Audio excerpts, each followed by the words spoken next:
Assalamualaikum, Wilujeng Tepang, salam jumpa teman-teman.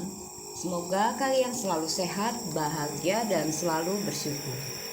Kembali kita berbagi pengalaman melalui kisah-kisah yang dialami sendiri atau diceritakan kembali oleh narasumber. Kisah ini aku bagikan dengan harapan kita bisa mengambil pelajaran yang baik, yang benar, dan berguna, dan yang buruk bisa kita hindari. Ini benar-benar terjadi pada salah satu keluarga tim Malam 13, namanya Mas Argo. Kejadiannya 8 tahun yang lalu. Tokoh Yanti adalah sepupu dari orang tua Mas Argo. Namanya aku ganti menjadi Yanti. Usianya sekitar 55 tahun pada saat itu. Seorang istri idaman, wajahnya cantik, pintar mengurus rumah tangga, dan sabar mendidik anak-anaknya. Bersuamikan seorang keturunan ningrat Jawa dengan posisi penting di sebuah perusahaan bonafit di sebuah kota besar. Mereka dikaruniai 2 orang anak yang tampan dan 3 orang anak yang cantik. Sampai anak-anak mereka lulus sekolah, perkawinan pasangan Yanti dengan suaminya masih harmonis. Prahara rumah tangga mereka dimulai ketika putri sulung mereka akan menikah. Ditambah persoalan lain, yaitu kecurigaan Yanti kepada suaminya. Uang bulanan yang biasanya diterima sekarang sering berkurang, dan suaminya mulai sering pulang larut malam. Penjelasan apapun yang diberikan suaminya membuat Yanti makin membenci suaminya. Ia malah membalas perbuatan suaminya dengan menghambur-hamburkan uang gaji yang diberikan dan mulai sering keluar rumah sampai larut malam. Beberapa kali malah Yanti tidak pulang ke rumah berhari-hari. Ia menginap di rumah temannya. Walaupun anak-anak sudah mengingatkan ibunya, sikap dan perbuatan Yanti tidak berubah. Yanti, seorang sosok istri dan ibu yang dulu, berbeda sekali dengan Yanti yang sekarang. Satu persatu anak-anak Yanti pindah rumah karena mereka sudah berumah tangga. Tinggal ia di rumah bersama anak bungsunya yang masih kuliah saat itu dan suaminya.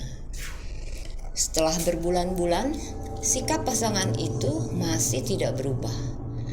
Tidak pernah bertegur sapa, malah Yanti menganggap suaminya adalah musuhnya. Anak bungsunya tertekan dengan keadaan seperti itu. Sikapnya yang tertutup membuat kakak-kakaknya khawatir. Tetapi si bungsu tetap memilih tinggal bersama kedua orang tuanya karena khawatir terjadi kekerasan. Pernah ada suatu kejadian, 1 minggu Yanti tidak pulang ke rumah dan tidak memberi kabar anak-anaknya. Anak dan suaminya kebingungan mencari keberadaannya. Pada hari berikutnya, ia pulang ke rumah tanpa perasaan bersalah. Setelah beristirahat, ia kembali pergi membawa tas besar berisi pakaian dan barang-barang miliknya. Yanti hanya pamit kepada anak bungsunya. Ia tidak menjawab pertanyaan suaminya yang menanyakan tujuannya. Dengan santainya, ia memasukkan barang-barangnya ke dalam mobil lalu pergi. Suatu hari, ia pulang bersama seorang wanita tua bertubuh gempal. Wajahnya agak seram dengan gigi-gigi hitam dan runcing. Mereka berdua mengelilingi rumah, masuk ke setiap ruangan di rumah itu. Wanita tua itu menatap tajam suami Yanti dari kejauhan, kemudian ia berbisik-bisik sambil tersenyum sinis. Setelah itu, mereka pergi tanpa bicara sepatah kata pun. Suami Yanti adalah tipe pria yang sabar dan tidak mau ada keributan di rumahnya. Alasan ia pulang larut malam sebenarnya adalah ia dipindahkan ke bagian lapangan, jadi ia sering pergi agak jauh untuk survei bernegosiasi, makan malam bersama klien, dan itu semua membutuhkan waktu yang melebihi jam kerja. Dan sering suaminya harus mengeluarkan uang sendiri demi kelancaran pekerjaannya. Tetapi percuma semua alasan itu dijelaskan kepada istrinya. Yanti sudah tidak mempercayai suaminya lagi. Selama beberapa bulan berikutnya, Yanti hanya pulang untuk meminta uang kepada suaminya lalu pergi lagi. Tangisan anak-anaknya, apalagi si bungsu yang depresi, tidak membuat Yanti sadar. Sikapnya berubah kasar dan masa bodoh terhadap keluarga.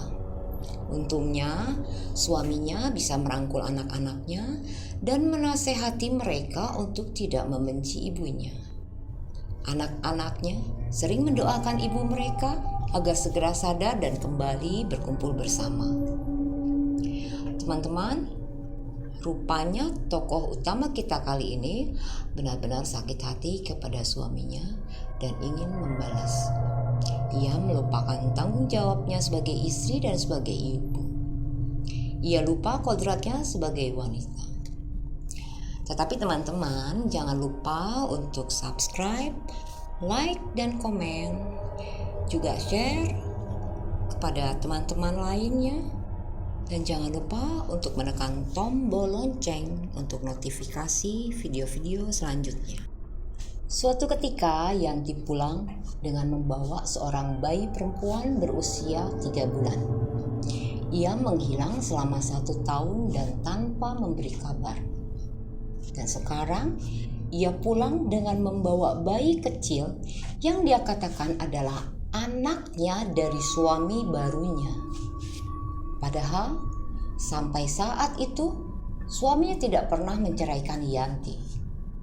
Lagi-lagi dengan alasan tidak mau ada keributan di rumah itu, suaminya menerima kembali Yanti bersama bayi kecilnya. Kelima anak Yanti menerima adik baru mereka dengan penuh kasih sayang, sama seperti ayah mereka. Yanti malah diperlakukan seperti ratu di rumah itu dengan harapan ia tidak pergi lagi dan menghilang tanpa kabar.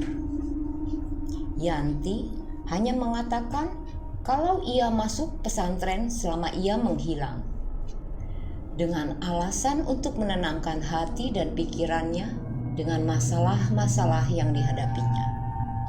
Mobil yang dibawanya sudah dijual untuk biaya hidupnya di pesantren. Teman-teman, alasan Yanti riadoh ke pesantren adalah untuk menenangkan hati dan pikiran. Tetapi kemudian ia menikah sampai mempunyai anak, padahal masih berstatus istri sah dari suaminya dengan 5 orang anak. Setelah sebulan berada di rumah, Yanti kembali pergi membawa bayinya dan beberapa barang berharga yang diambilnya dari kotak perhiasan pemberian ibu mertuanya. Tidak ada seorang pun di rumah yang bisa menghalangi kepergiannya. Ia hanya berpesan kepada anak bungsunya agar segera menyelesaikan kuliahnya dan mencari pekerjaan. Terakhir yang terjadi adalah Yanti pulang diantar teman kantor suaminya. Ia ditemukan sedang berjalan sendiri sambil menyanyi-nyanyi. Yanti tidak mengenali orang yang menolongnya. Untungnya, teman kantor suaminya masih mengenali Yanti walaupun dengan pakaian lusuh, tubuh yang bau, dan wajah dan rambut yang kotor. Sejak saat itu, Yanti tidak pernah meninggalkan rumah. Tidak pernah berkata sepatah kata apapun, bahkan ia tidak mau berpakaian. Ia tidak mengenali suami dan anak-anaknya. Bayinya entah berada di mana. Ia hanya berdiri tegap dan berjalan berkeliling membuat lingkaran kecil selama berjam-jam tanpa lelah. Gayanya seperti seorang prajurit. Barulah setelah dituntun untuk duduk, dia akan menurut duduk. Tetapi berapa menit kemudian, ia akan berdiri lalu berjalan seperti membuat lingkaran lagi. Ia juga tidak pernah merasa haus atau lapar. Tetapi saat diberi makan sebanyak apapun, ia akan menghabiskannya tanpa sisa. Suaminya dengan sabar mengurus istrinya di tengah kesibukannya bekerja. Ia memandikan Yanti dan menyuapinya.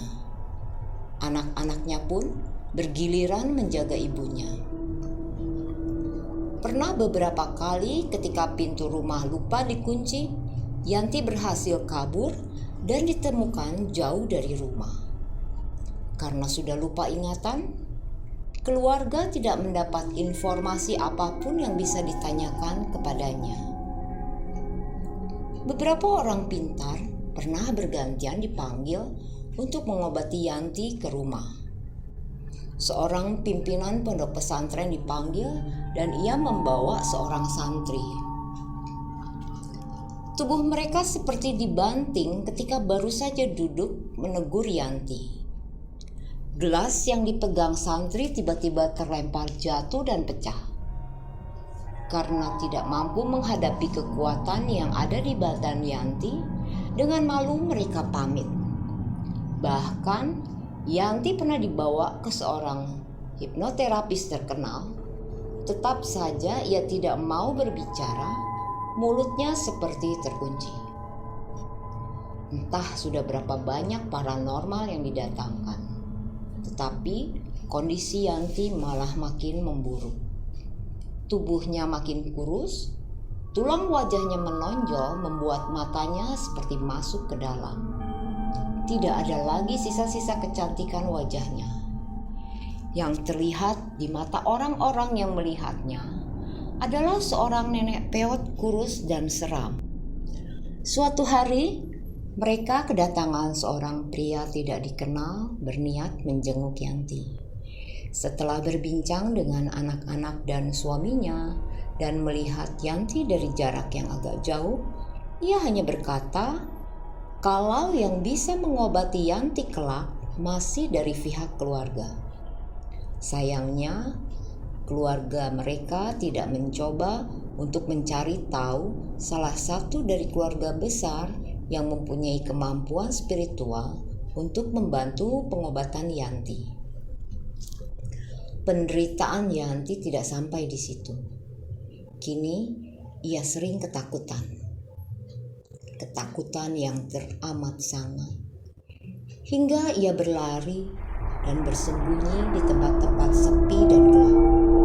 Lalu ia akan menangis tanpa bisa mengeluarkan air mata, lalu jatuh pingsan. Ketakutan yang sama juga dialami keluarganya, tetapi mereka masih bisa membentengi dengan zikir dan doa-doa. Di rumah mereka beberapa kali terlihat penampakan sosok wanita yang sangat cantik dengan mahkota di atas kepalanya. Pakaiannya yang dikenakan sangat bagus, seperti pakaian kerajaan. Biasanya, bersamaan dengan kedatangan sosok itu, angin bergemuruh mengelilingi rumah mereka selama beberapa menit. Lalu, suasana mencekam menyelimuti mereka yang sedang berada di dalam rumah. Sosok itu akan tiba-tiba muncul di hadapan Yanti sambil mengangkat kedua tangannya. Gerakan tangannya menyiratkan ajakan kepada Yanti untuk ikut bersamanya. Saat itulah Yanti mulai ketakutan.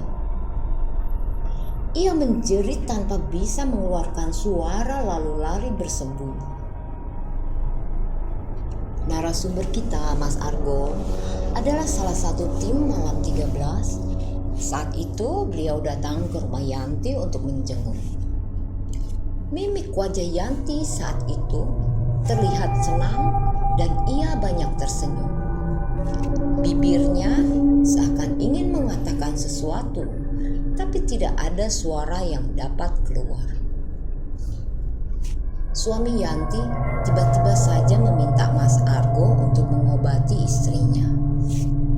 Kemudian ia memberikan 1 gelas besar air untuk didoakan oleh Mas Argo. Dengan sungkan, Mas Argo menuruti permintaan suami Yanti. Air yang sudah didoakan diberikan langsung oleh Mas Argo kepada Yanti dan ia langsung menghabiskannya. Keluarga Yanti pun heran karena biasanya Yanti selalu menolak air doa yang diberikan dari siapapun.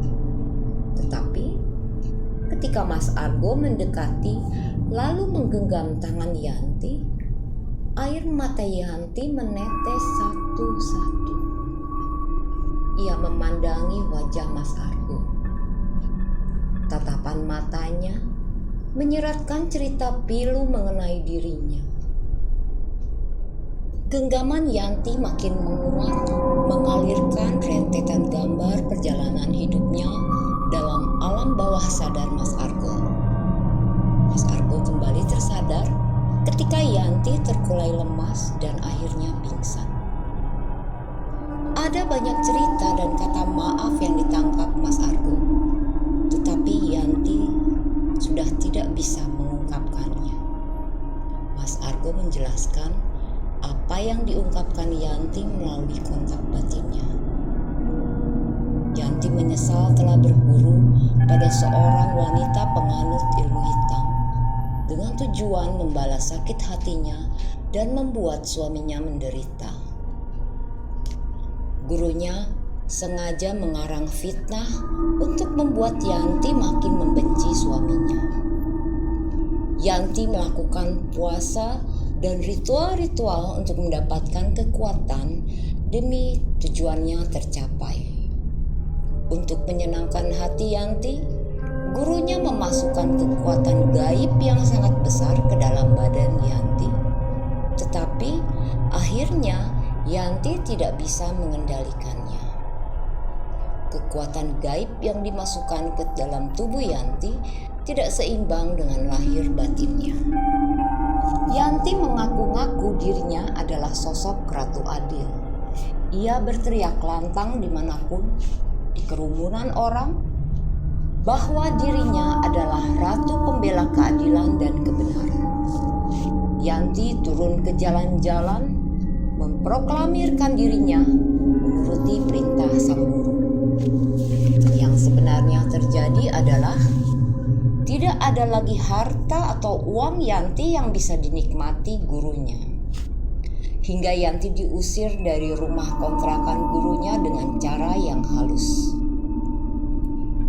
Yanti sudah beberapa minggu berada di jalan ketika ia ditemukan dalam keadaan hilang ingatan.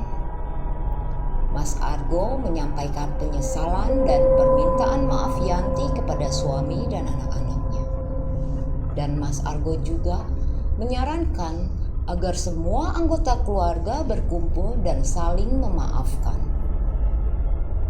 1 minggu sejak kedatangan Mas Argo menjenguk Yanti, ia mendapat kabar kalau Yanti sudah meninggal di ruangan ICU di sebuah rumah sakit tepat tengah malam. Sakaratul maut yang dialami Yanti membuat ngeri dan membuat bulu kuduk merinding. Menurut anaknya, Yanti mengalami sesak nafas sejak jam 8 malam itu.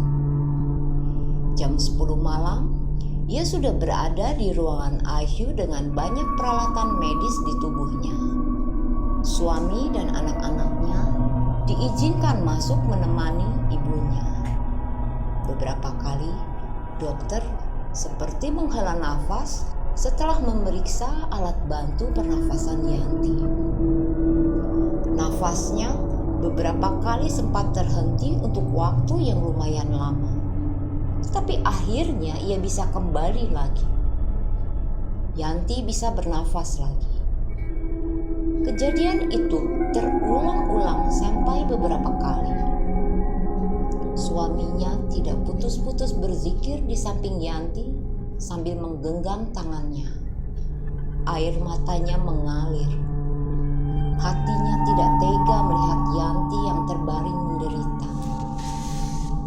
Kemudian salah satu anaknya memutuskan untuk memanggil seorang ustadz kenalannya. 30 menit kemudian, sang ustadz datang lalu menyuruh semua anggota keluarga untuk sholat hajat berjamaah dan mendoakan yang terbaik untuk Yanti dan minta mereka agar segera kembali lagi ke ruangan ICU. Setelah itu, ustadz meminta agar semua yang berkumpul membacakan surat Yasin sebanyak 3 kali. Keanehan di depan mata mereka terjadi ketika selesai membacakan surat Yasin yang ketiga. Seperti ada asap tipis berwarna putih keluar dari ubun-ubun dan mulut Yanti. Yanti terlihat sangat kesakitan. Matanya melotot dengan mulut yang menganga. Kemudian anak pertamanya membisikkan di telinga ibunya, mengucapkan permintaan maaf atas nama ayah mereka dan adik-adiknya, dan mengatakan kepada ibunya kalau seluruh anggota keluarga sudah memaafkan Yanti. Mereka juga mengatakan akan merelakan kepergian Yanti menghadap Allah untuk mempertanggungjawabkan perbuatannya selama di dunia. Kemudian asap putih itu mengecil lalu menghilang, berbarengan dengan hembusan nafas terakhir Yanti. Innalillahi wa inna ilaihi raji'un.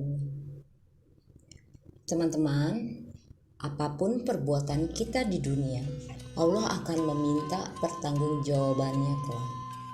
Jadi, teruslah berbuat baik sesuai kemampuan kita. Kita harus berusaha menghindari perbuatan buruk. Oh ya, untuk teman-teman yang sudah mendukung channel Malam 13, aku ucapkan terima kasih, hatur nuhun. Untuk yang belum subscribe, silahkan subscribe dulu. Tekan tombol lonceng untuk notifikasi video-video terbaru kami. Salam damai, salam sejahtera. Assalamualaikum warahmatullahi wabarakatuh.